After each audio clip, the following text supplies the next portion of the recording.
Hello everyone, welcome to my channel. हमारी ये series चल रही है जो JSA है, जूनियर स्टैटिस्टिकल असिस्टेंट एग्जामिनेशन, जो वाज कंडक्टेड बाय JKSSB। उसमें जो मैथमेटिक्स का पोर्शन है उसमें जितने भी क्वेश्चन आए वो हम यहाँ पे सॉल्व कर रहे हैं। तो कल हमने लेक्चर 1 में 10 क्वेश्चन सॉल्व किए and today will try to solve more questions. Let's start. Question है, if y is equal to e raise power x cos of x, then what is the value of dy by d of x at x is equal to zero. कि अगर हमारे पास y दिया गया है, हमको एक function that is equal to e raise power x cos of x, हमें बताना है what is dy by d of x, means इस फंक्शन को हमें डिफरेंशिएट करना है और फिर इसका हमें वैल्यू निकालना है at x is equal to zero. We know, अगर हमारे पास एक फंक्शन है y is equal to u v, means product में। कल हमने की थी एक फंक्शन जो थी डिवीजन में। आज हमारे पास एक फंक्शन है जहाँ पे दो टर्म्स है इन प्रोडक्ट। तो इसकी अगर हम डिफ्रेंसिएशन निकालेंगे y dash, that is simple. First differentiation of first into first as it is into differentiation of second, मतलब ऐसे first as it is into differentiation of second plus second as it is into differentiation of first. Means एक term में हमको एक को differentiation करनी है, दूसरे टर्म में हमको दूसरे को डिफ्रेंसिएशन करनी है। सो यहाँ पे हम यही वाला रूल अप्लाई करेंगे। y is equal to e raise power x cos of x। So y dash that should be equal to e raise power x as it is into differentiation of cos x। cos x की डिफ्रेंसिएशन आती है minus sine of x, plus दूसरे में हम cos x रखेंगे ऐसे, cos of x as it is into differentiation of e raise power x। जब हम e रेज पावर x की डिफ्रेंसिएशन करेंगे तो that will come out to be e raise power x। ये तो हमने निकाला y dash, that is dy by d of x। हमें अब इसका वैल्यू निकालना है at x is equal to zero. Means जहाँ जहाँ पे भी हमारे पास x है वहाँ पे हम इसको डालना है अब zero. So this will be e raise power zero, this will be sine of zero, this will be cos of 0, and again this will be e raised power 0. Now anything power 0, e raised power 0, that will be 1 into bracket minus sin of 0, sin of 0 that is 0, so it should be 0, plus this will be cos of 0, cos of 0 that is 1, और यहाँ पे ये बनेगा e raised power 0, anything power 0 that is equal to 1.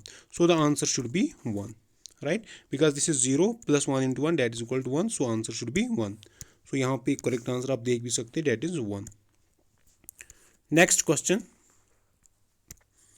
Two vertices of a triangle are 3, 2 and 7, 4. If the centroid of triangle is 8, 9, then what is the coordinates of the third vertex of the triangle?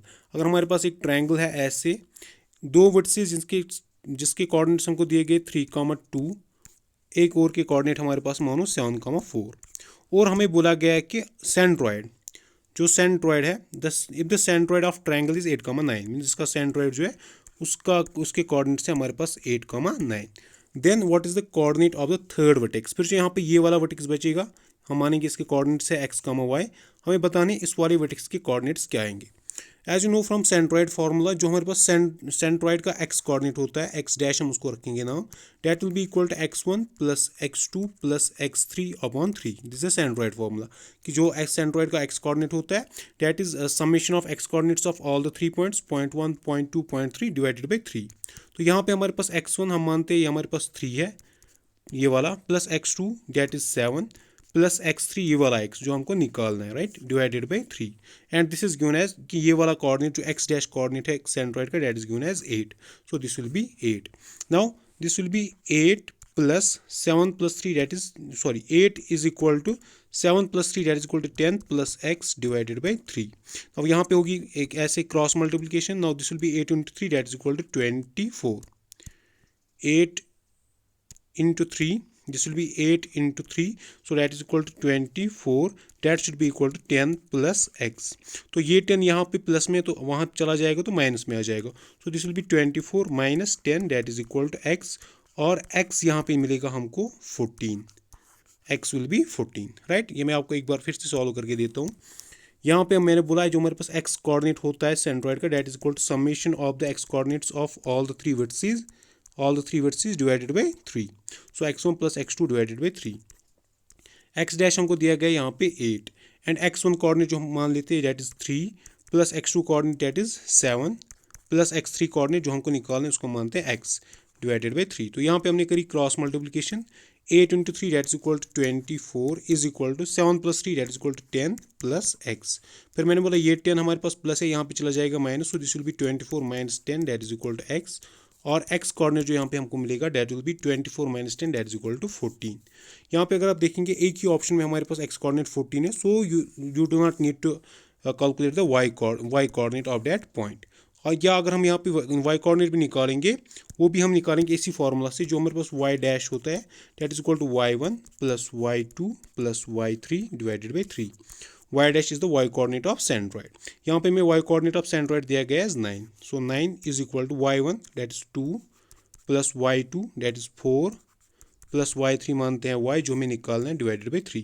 Now this will be 9 3s are 27 is equal to 2 plus 4 that is equal to 6 plus y. और ये 6 यहाँ से चला जाएगा इस वाले side में. This will be 27 minus 6 is equal to y.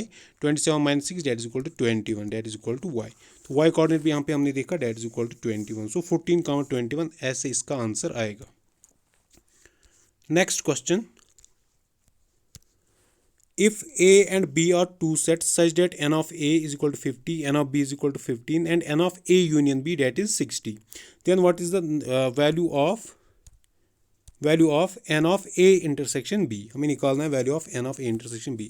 तो यहाँ पे एक बेसिक सी फार्मूला यूज होती है, that is n of A union B that is equal to n of A plus n of B minus n of A intersection B. तो ये हमारे पास यहाँ पे फार्मूला यूज होती है. n of A union B हमको दिया गया है 60, that is equal to n of A number of elements in set A that is equal to 50 plus number of elements in set B that is equal to 15 minus n of A intersection B जो कि हमको यहाँ पे निकालना है. So this will be 60 is equal to 50 plus 15 that is equal to 65 minus n of A intersection B. n of A intersection B, right? तो ये 65 यहाँ चला जाएगा. This will be 60 minus 65 that is equal to minus n of A intersection B. Now this will be 60 minus 65 that will be minus 5. This will be equal to minus n of A intersection B, right. So यहाँ पे ये वाली minus term और ये वाली minus term चली जाएगी, तो यहाँ पे हमको मिलेगा n of A intersection B that will be equal to 5. That means intersection में हमारे पास रहेंगे 5 elements. So this will be the correct option, right. Next question. Which of the following is a finite set? हमें बताना इसमें से finite set कौन सा है. पहला ऑप्शन हम देखेंगे the set of even numbers. अगर हम सेट ऑफ इवन नंबर्स देंगे, हम मानेंगे अगर ए हमारे पास सेट ऑफ इवन नंबर्स है तो उसमें हमारे पास क्या क्या आएगा. हमारे पास 2 आएगा, 4 आएगा, 6 आएगा. सो दिस विल कंटिन्यू. ये फाइनाइट सेट नहीं, एक इनफाइनाइट सेट बनेगा. फाइनाइट सेट वो होता है जिसमें एलिमेंट्स होते हैं फाइनाइट, दे आर काउंटेबल. लेकिन यहाँ पे हमारे पास एलिमेंट्स बनेंगे infinite. So this is not a finite set.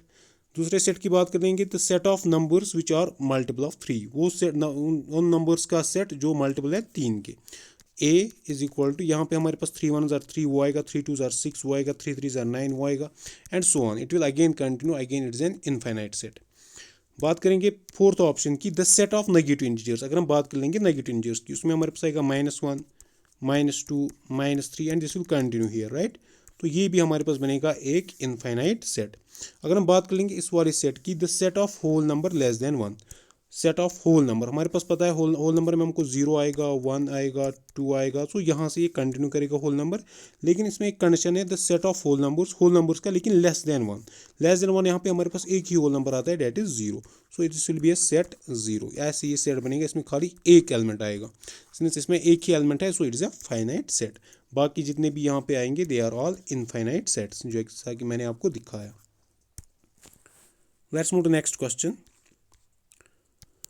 Five set 1 set 2 set 1, 2 are the subsets of. ये ऐसा क्वेश्चन हमने कल भी किया कि 5 सेट 1 सेट 2 और 1 2 ये किसके सबसेट्स हैं. देखिए पहला ऑप्शन हमको दिया गया 1, 3. इसके मैंने आपको कल बताया ऐसे सबसेट्स आते हैं. 5 set is the subset of every set. 5 is the subset of every set and every set is the subset of itself. और भी इसमें सबसेट बनेंगे इंडिविजुअल एलिमेंट्स 1 और 3. तो इस वाले के सबसेट्स ये बनेंगे, लेकिन यहाँ पे 3 कहीं पे नहीं है, तो ये ऑप्शन में नहीं आएगा. सिमिलरली 0 1 2 इसमें 0 भी आना चाहिए था, राइट. यहाँ पे सेट 0 भी आना चाहिए था, तो वो भी यहाँ पे नहीं है. 1 2 की बात कर लेंगे तो ये तो खुद ही, इसमें तो कोई सबसेट ही नहीं आएगा. सेट 1 का सबसेट आएगा 5 और खुद सेट. सिमिलरली सेट 2 का आएगा 5 और खुद सेट 2. सो ये भी ऑप्शन में नहीं है. So the correct option is 1, 2, जैसे हमने कल भी क्वेश्चन किया था. So I will just move here. Next question. Differentiation of cot x with respect to x is. यहाँ पे आपको cot x की डिफ्रेंसिएशन जो है वो बतानी है, वो क्या आती है। तो एक जनरल रिजल्ट है, आपको याद रखना है, cot x की डिफ्रेंसिएशन जो है that is minus cosec square of x। So it is the differentiation of cot x। यहाँ पे हम देखेंगे कुछ जो बेसिक रिजल्ट है हम याद रखने की कोशिश करेंगे। यहाँ पे आप याद रखिए differentiation of sine x that is equal to cos of x. अगर हम डिफ्रेंसिएशन कर लेंगे कॉस एक्स की वो आती है minus sine of x. Similarly differentiation of tan x that is equal to sec square of x. And आगे बात कर लेंगे डिफ्रेंसिएशन ऑफ सेक एक्स की वो आती है sec x tan of x. Differentiation of cosec x वो आती है minus cosec x cot of x. And last one differentiation of cot x that is equal to minus cosec square of x. तो ये एक basic result है जो आपको याद रखना है और ये वाला आपको पूछा गया था। तो मैं आपको एक बार ये फिर से दिखाता हूँ। डिफ्रेंसिएशन ऑफ साइन एक्स की बात कर लेंगे that is equal to cos of x. Cos of x की डिफ्रेंसिएशन कर लेंगे तो माइनस साइन ऑफ एक्स आता है। tan ऑफ एक्स की डिफ्रेंसिएशन कर लेंगे तो सेक स्क्वायर ऑफ एक्स आता है। सिमिलरली सेक ऑफ एक्स की बात कर लेंगे डिफ्रेंसिएशन की तो आता है sec x tan of x. Cosec of x की डिफ्रेंसिएशन की बात कर लेंगे वो आता है minus cosec of x cot of x. And last one cot of x की डिफ्रेंसिएशन की बात कर लेंगे वो आता है minus cosec square of x. Next question यहाँ पे the arithmetic mean of two numbers is 10 and geometric mean is 8। Find the numbers. हमें बोला गया अगर हमारे पास दो नंबर्स है उनका अर्थमेटिक मीन हम निकालते हैं वो 10 के बराबर आता है और जियोमेट्रिक मीन की बात करेंगे तो वो 8 के बराबर आता है। फाइंड द नंबर्स, हमें वो दो नंबर्स निकालने। पहले आपको पता होनी चाहिए कि जो अर्थमेटिक मीन होता है दो नंबर्स का that is sum of the numbers x1 plus x2 divided by 2। So this will give the arithmetic mean of two numbers. And geometric mean की अगर हम बात कर लेंगे that is equal to under root of x1 x2 means product और ऊपर से root. तो ऐसे मिलता है हमको यहाँ पे ज्योमेट्रिक मेथड, ज्योमेट्रिक मीन। यहाँ पे आप देखिए आपको बोला गया जो अर्थमेटिक मीन है डेट इज 10। अर्थमेटिक मीन मैंने अभी आपको बोला that is x1 plus x2 divided by 2। So that should be equal to 10। तो यहाँ पे हम ऑप्शन से इसको ट्राई करेंगे। आप देखिए यहाँ पे 10 अगर हम पहले वाली दो नंबर्स का अर्थमेटिक मीन निकालेंगे that will be 10 plus 12 divided by 2। 10 plus 12 that is equal to 22 by 2। So that is equal to 11। सो ये हमारे पास ऑप्शन नहीं हो सकता। दूसरे नंबर की बात कर लेंगे that is 12 plus 6 divided by 2। 12 plus 6 that is equal to 18 divided by 2। So that is equal to 9। Again this can not be option. And third one की बात कर लेंगे that will be 8। Fourth one की बात कर लेंगे पहले that will be 8 plus 10 divided by 2। 8 plus 10 that is equal to 18 divided by 2। Again that will be 9। सो यहाँ पे इन दो नंबर्स का हमें अर्थमेटिक मीन आता है 9 लेकिन हमको चाहिए 10। So this can not be option. Number third की हम बात कर लेंगे 4 plus 16 divided by 2। 4 plus 16 that is equal to 20 divided by 2। तो that will be equal to 10। तो यहाँ पे एक ही ऑप्शन मिलता है जिसका हमें अर्थमेटिक मीन किसके बराबर मिलता है 10 के। So this should be the correct option, right. लेकिन always you can not be that lucky. उसके लिए आपको यहाँ पे बेसिक जो आपका मेथड रहेगा वो ये रहेगा कि x1 plus x2 divided by 2 that is equal to 10। ये हमें अर्थमेटिक मीन के बारे में बताया गया। और ज्योमेट्रिक मीन की बात हम करेंगे तो that means x1 into x2 का रूट अगर हम निकालेंगे तो दैट इज इक्वल टू 8। तो फिर हमें यहाँ से x1 का वैल्यू निकालना है, वो हम पुट करेंगे इसमें, फिर यहाँ से हमको मिलेगा x2, राइट। तो वो बेसिक मेथड है जो आपको करना है। लेकिन यहाँ पे ऑप्शंस कुछ ऐसे थे कि हम ऑप्शंस यहाँ पे इजीली एलिमिनेट कर सकते थे। सो यहाँ पे हमें इस लंबे वाले प्रोसीजर से जाने की कोई ज़रूरत नहीं थी। नेक्स्ट क्वेश्चन,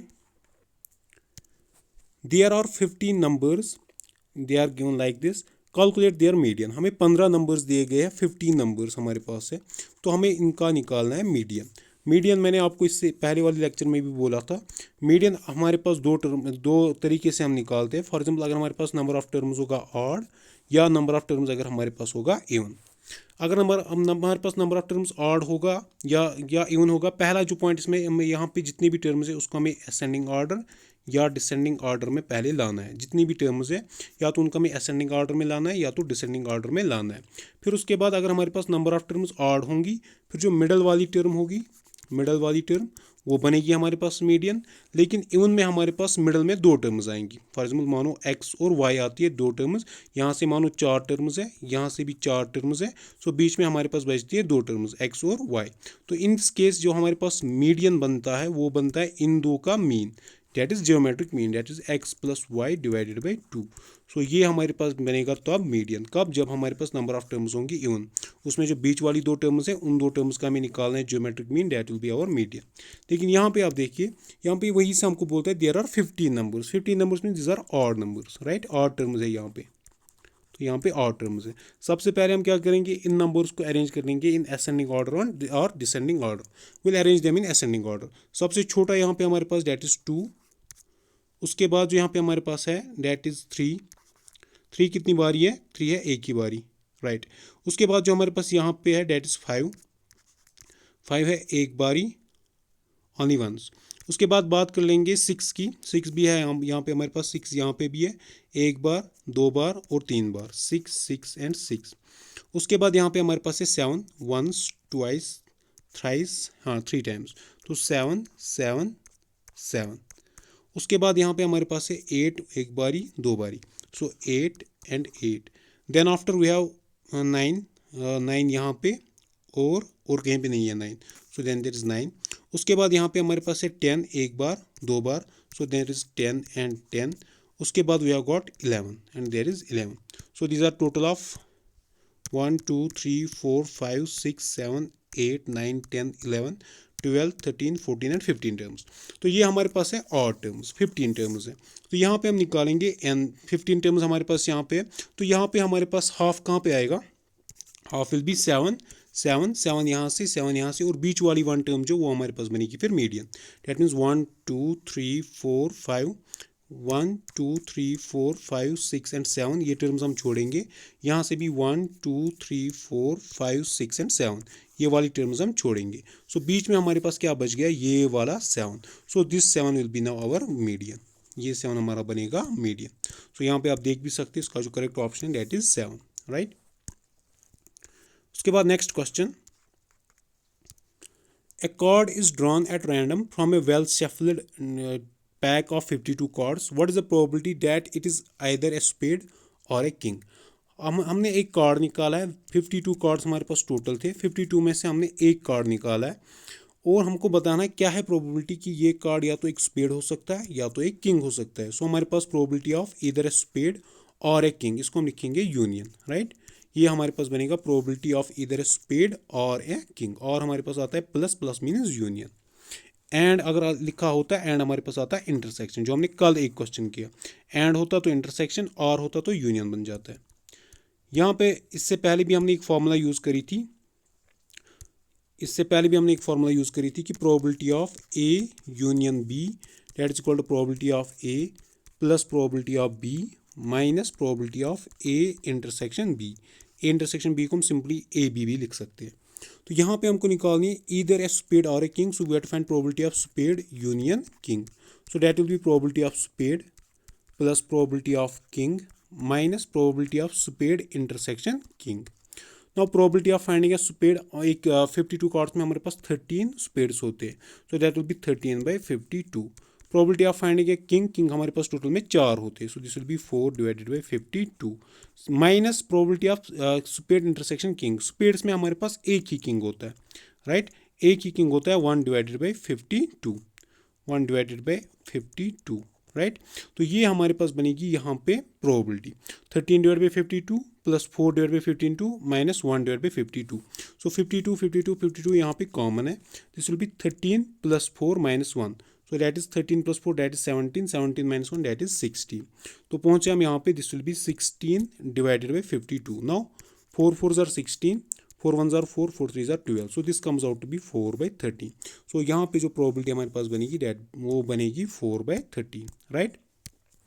मैं आपको यहाँ पे फिर से एक बार इसको समझाता हूँ। यहाँ पे हमें निकालनी थी probability of either a spade और a king, means we have to find probability of spade union king.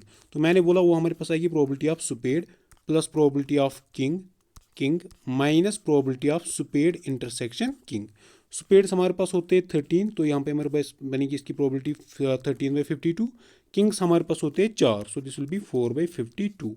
और spade intersection king means spades में हमारे पास कितने किंग है, स्पेड्स में हमारे पास एक ही किंग होता है, सो 1/52। ये हमने सॉल्व किया, यहाँ पे हमको आंसर मिला 4/13।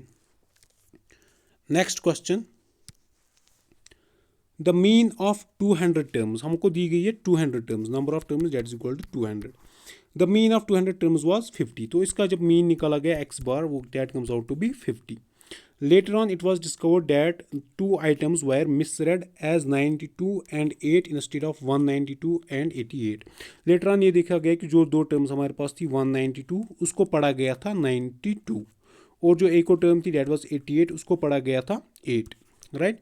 Calculate correct mean. सो यहाँ पे जो मीन पहला वाला निकलेगा वो करेक्ट मीन नहीं होगा. हमें इसमें निकालना है फिर ऑफ करेक्ट मीन. राइट. ये हमको निकालना है यहाँ पे. सो पहले हमको दिया गया है mean that is equal to 50. Mean x bar that is equal to 50. That will be sum of observation. Let's call that sum of observation जो हमको पाएगा x1 plus x2 plus so on. Let's call that is equal to x divided by ये x bar है. That's mean ये x हमने रखा sum of observation divide by number of observation हमारे पास कितने हैं 200. So this will be divided by 200. और यहाँ से हमको x मिलेगा that is 50 into 200. 50 into 200 that is equal to 5 2 10 0 0 0. So that is equal to 10,000.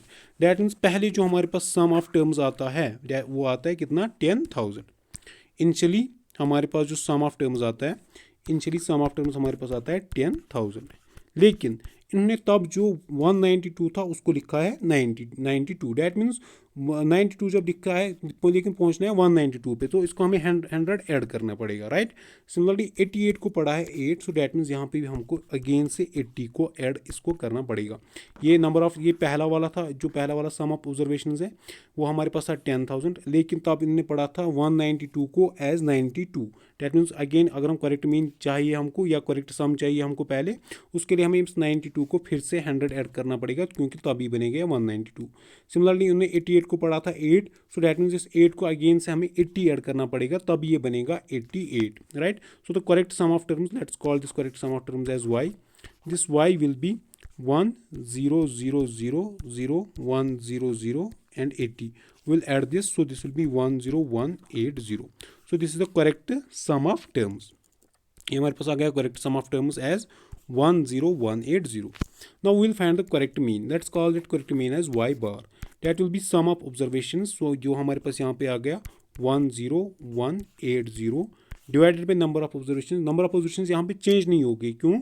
क्योंकि वो उतनी ही रहेगी खाली इन्हें मिसरेड किया था ऑब्जर्वेशन को. So this will be divided by 200. So हम कहाँ पहुँचे? This will be 10180 divide by 200. So जो हमारे पास नया मीन वाई बार आएगा that will be 10180 divided by 200. Now this zero gone we are left with 1018 divided by 20. और I can write this as 20 को मैं लिख सकता हूँ 2 इंटू 10. सो ये बनेगा हमारे पास 101.8 डिवाइडेड बाई 2 क्योंकि जब हम इसको 10 से डिवाइड कर लेंगे एक नंबर हमारा चला जाएगा डिसिमल के राइट साइड में. Now this will B 2 1s are 2 2 5s are 10. Right. जब 2 5s are 10 फिर 1 को तो मल्टीपल नहीं होगा डिवाइड नहीं होगा तो फिर उसके बाद 0 आएगा डॉट ये बनेगा यहाँ से फिर 18. सो 50.9 will be the correct option. Right. तो ये हमारे पास है 50.9 जो हमारे पास बनता है correct option. Next question. Differentiation of e raise power sine of x with respect to x is. आपको बतानी है differentiation of e raise power sine x की differentiation with respect to x.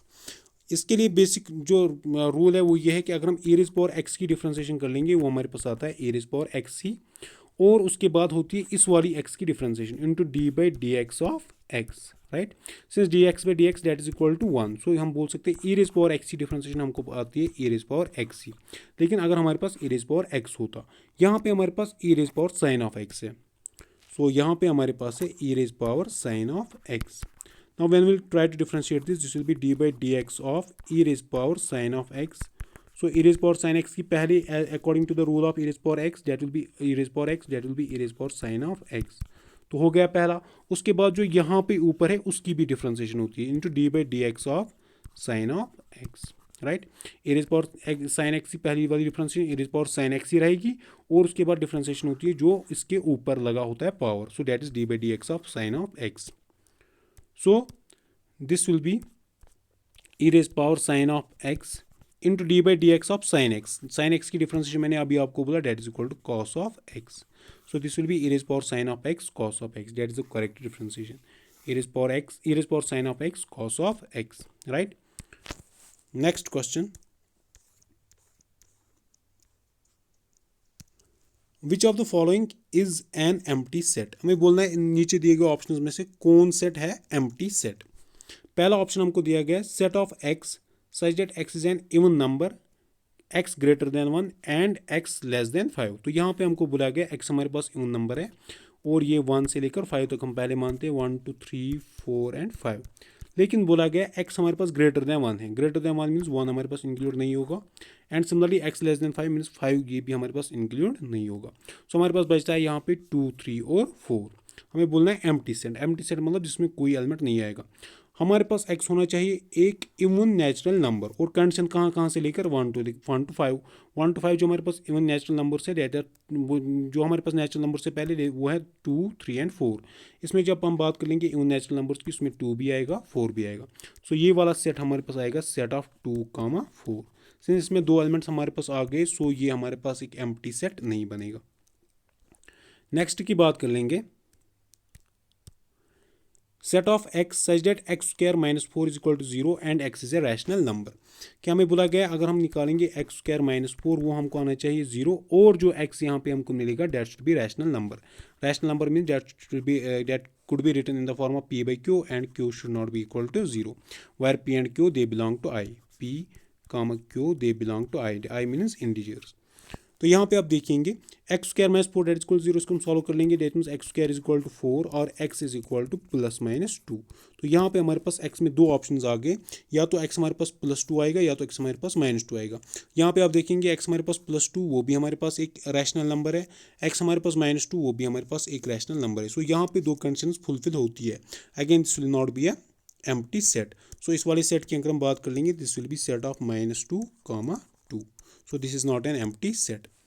Third option की बात कर लेंगे set of x such that x is a natural number x less than 9 and x greater than 6 means 6 यहाँ पे 7 8 and 9 हम मानते हैं यहाँ पे। x greater than 6 means 6 is not include, 6 इसमें इंक्लूड नहीं होगा। x less than 9 means x 9 से कम है तो 9 यहाँ से इंक्लूड नहीं होगा। यहाँ से आपको यहाँ आगे जाना है और यहाँ से आपको पीछे आना है। सो आपके पास जो बचे यहाँ पे 7 और 8। आपके क्या पास क्या होना चाहिए x एक नेचुरल नंबर होना चाहिए। इसमें 7 भी एक नेचुरल नंबर है, 8 भी एक नेचुरल नंबर है and also 7 that is less than 9 and greater than 6, also 8 that is less than 9 and greater than 6। सो इस वाले सेट में हमारे पास एलिमेंट्स आएंगे 7 और 8। सो इसमें दो एलिमेंट्स आ गए तो again this is not an empty set. Next वाले की अब बात कर लेंगे fourth option set of x such that x square minus 3 is equal to 0। अगर हम कर लेंगे x square minus 3 that should be 0 and x is a rational number और जो यहाँ पे x होना चाहिए वो हमारे पास होना चाहिए एक रैशनल नंबर। सो इसको हम जब सॉल्व कर लेंगे this means x square that should be equal to 3 और x should be equal to plus minus under root of 3। तो यहाँ पे हमको आ गया x किसके बराबर, या तो हमारी यहाँ पे हमको आएगा x equal to plus root of 3 या तो आएगा minus root of 3। Since plus root of 3 और minus root of 3 these are both irrational numbers. ये दोनों के दोनों क्या है हमारे पास इरेशनल नंबर्स, लेकिन हमको चाहिए था एक रैशनल नंबर। सिंस ये हमारे पास इरेशनल नंबर्स बनते तो ये हमारे पास बनेगा एक एम्प्टी सेट। ये हमारे पास बनेगा empty set. So this is the correct option part D. So this is all for today. In tomorrow या आगे वाले लेक्चर में हम इससे आगे और क्वेश्चन सॉल्व करेंगे। Till then best of luck and thank you.